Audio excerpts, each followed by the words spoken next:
1925, William Randolph Hearst bought the 800-year-old monastery of St. Bernard in Sacramento, Spain. Blueprints were made and the building was dismantled. Each stone identified and placed in a marked crate for shipment. When the crates arrived in America, the straw used in packing was found to be contaminated. This necessitated removing each stone from its crate so the straw could be burned. Then came the confusion. In repacking, the workmen disregarded the numbers and not one stone was returned to its original crate. 35,000 stones in 10,000 crates, a jigsaw of incredible proportions. Hearst gave up. In 1951, the monastery was bought by Raymond Moss and William Edgemont. After 3 fruitless months of trying to make order out of chaos, they had this strange cargo moved to the docks for shipment to Florida. Into the holes went 35,000 stones of every size and shape. When the stones arrived in Fort Lauderdale, the real job began. Moss and Edgemont directed every move.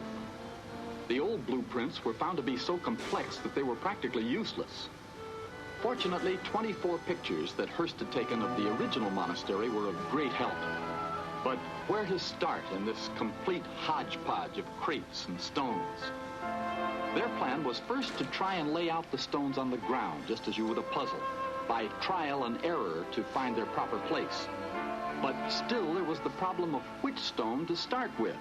Remember, there were 35,000 of them. Temporary headquarters were set up.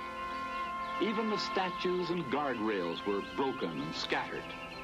One of the smaller problems was which hands belonged to which statue, and there were lots of them. The statue of Alfonso VII was without a head, but it was found. From this disarray, the pattern began to take shape. Almost miraculously, the stones from the archways found their proper places. It took many months, but slowly the hopes of Moss and Edgemont were realized. The final touch, frescoes and intricate designs, and only landscaping remained. And today we are ushered into the Middle Ages. The time 350 years before Columbus discovered America. All around us, everything is just as it was at that time, 800 years ago.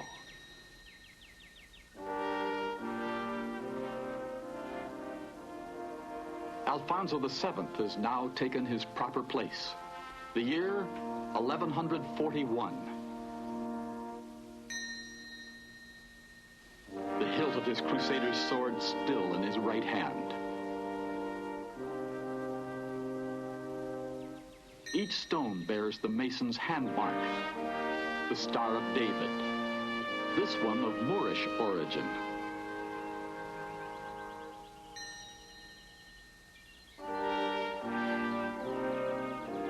We're approaching the doorway between the cloister and refectory where the monks ate their meals. This hand-wrought iron bell made in the shape of a monk outside the refectory door. The refectory ceiling raised 31 feet on 6 triple-ringed stone arches. We could spend many days here in study and contemplation if only there were time, but how wonderful it is that this place of reverence was brought to us here in America. Open for all who visit Miami to see and breathe for a moment the aura of ancient times.